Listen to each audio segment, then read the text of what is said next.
Society's used to the stereotypes of autism, and when they see someone presenting like me, So we are already using this term presenting, like this is my presentation, my external appearance. This word has already moved its way up the euphemism treadmill. We're already openly embracing the concept of presenting, just like we're embracing the concept of stimming and masking and all of these other terms that are popping up without questioning them.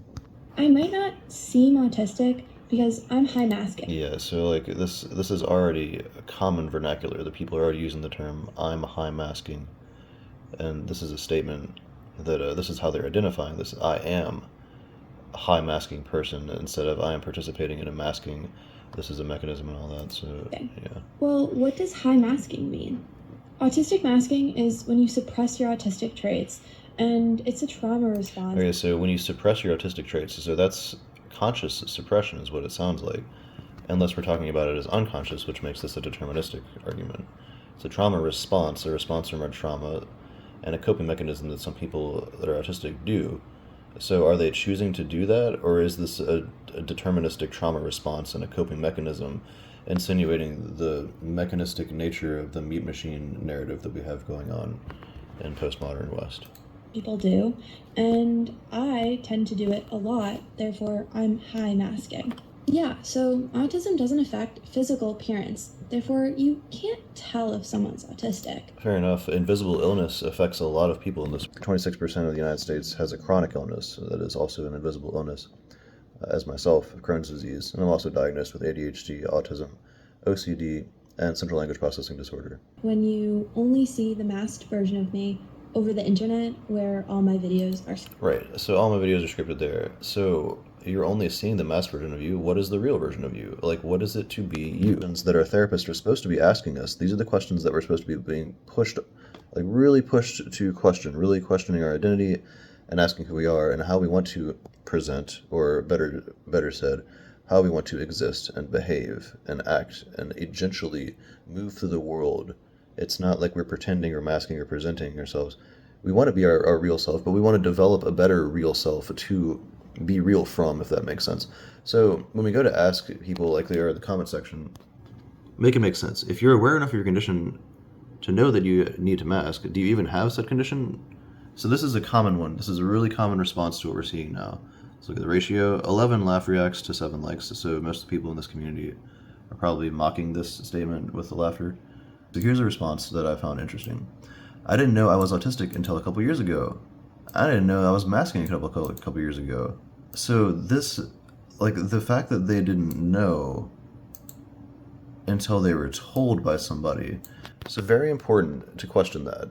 So it's very important to remain open and be receptive to people's criticism and people's categorizations and their prognostics and their prognosis of you and their pathologizing of you, because they could be right.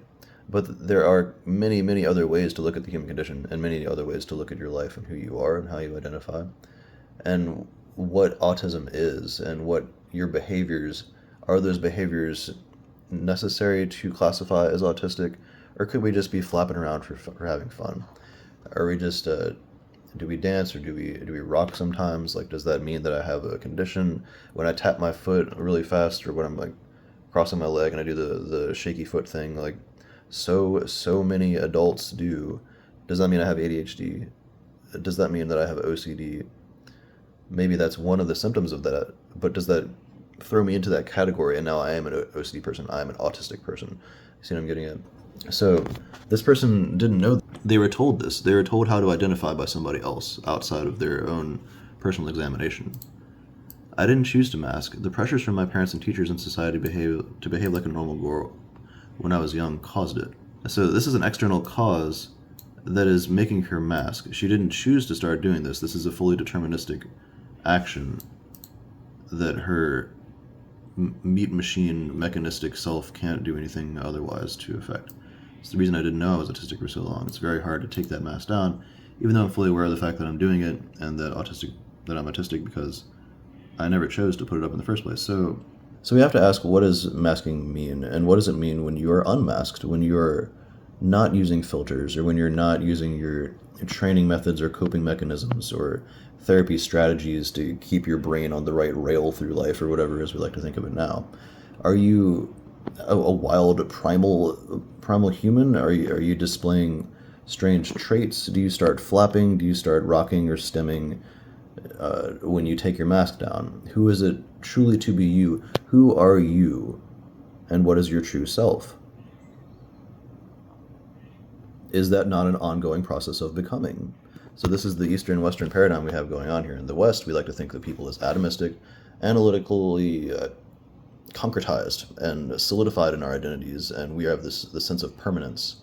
In many of the Eastern traditions and Eastern philosophies and schools of thought, we see much more openness, we see much more of an acknowledgement of the fact that life is an ongoing process of self-actualization, of becoming, of never actually actualizing on a particular single definition of yourself, and recognizing that there is no single essence to the human condition. This is Jean-Paul Sartre's existence precedes essence.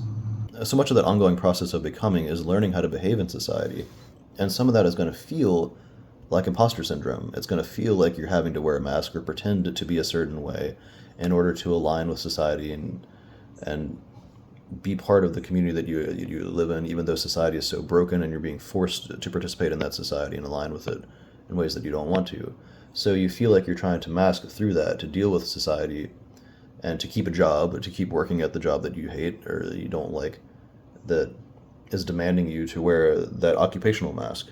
And so we're saying we're not being true to ourselves, and we're saying the self that we have that is our truest self is this autistic individual that has these behavioral traits, these behavioral patterns that can't be altered. They can't be improved on. All we can do is mask through them. All we can do is borrow the therapy strategies to pretend like we're okay without ever actually becoming okay, without ever being okay, and feeling like we're growing, feeling like we're improving on our condition. For example, my central language processing disorder.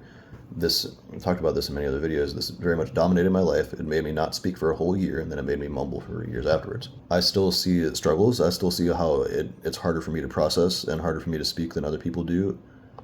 And I saw that for many years, and it took work for me to try and transcend that and to be able to speak at the level that I'm speaking today. Every adult does not do this. Every adult does not have to suppress stems, force eye contact, and count to 10, then look away or 3 and then look back.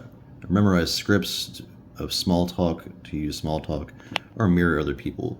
And if this still resonates with you, if you do, then you may be autistic or ADHD yourself. Yeah, if you're struggling with these things, that means you are autistic, you are ADHD in this narrative, in this way of thinking. This is what we're encouraging in the United States in 2024.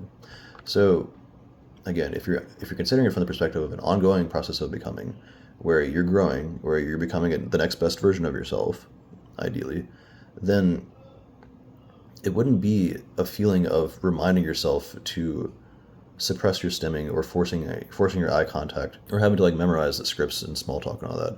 That will feel like work until it becomes natural. And so what makes that natural? What makes us naturally want to integrate with society, become one with ourselves in the community, become one with our family and friends and those around us?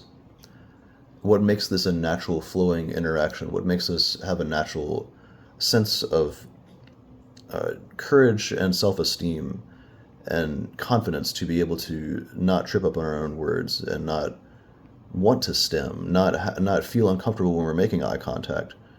Why is that an uncomfortable thing? Well, so is that a trauma response? Is that a coping mechanism that dominates us? Is that a trauma reaction that was developed from our childhood? Or are we genetically predisposed towards that? Do we have a genetic condition where we're forever doomed to always have problems making eye contact with people, or always have problems with speaking or suppressing stems or stemming or masking and all these things? It would seem that we're using the word coping mechanism wrong. We're using the word trauma response wrong. You may have developed these responses and these mechanisms, but they need not dictate your future behavior. They may feel like this is a natural part of you, and it's a natural default reaction for you. That's probably what's going on there. I'm very much a determinist in my own way of viewing things, and we have very little free will to call our own. The process of therapy is to help you gain more free will. The process of mindfulness, the process of integration and introspection and establishing healthy introspection habits, that's where you get the feeling of connection. That's where you get the natural urge, natural confidence, and natural sense of relation with other people, to where eye contact doesn't feel so stressful. Eye contact feels like a natural thing. You're looking into the windows of people's souls, and you have those windows too, and you should be confident. Ideally, you would want to be confident in people's ability to witness your own eyes and witness your own perspective on the world. That's why you're sharing your perspective.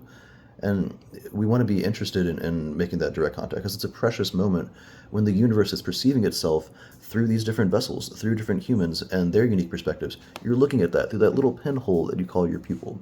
That being said, this is extremely relevant and extremely under-discussed in psychology. What we have now is the deterministic perspective, where we're locking people into this idea where you are autistic, you have ADHD, and you will be like that forever. You develop these mechanisms, and we'll give you medicine to help you counteract the reactions that you developed, or we'll give you therapies to help you form strategies to counteract those stressors, those traumatic responses, and those mechanisms.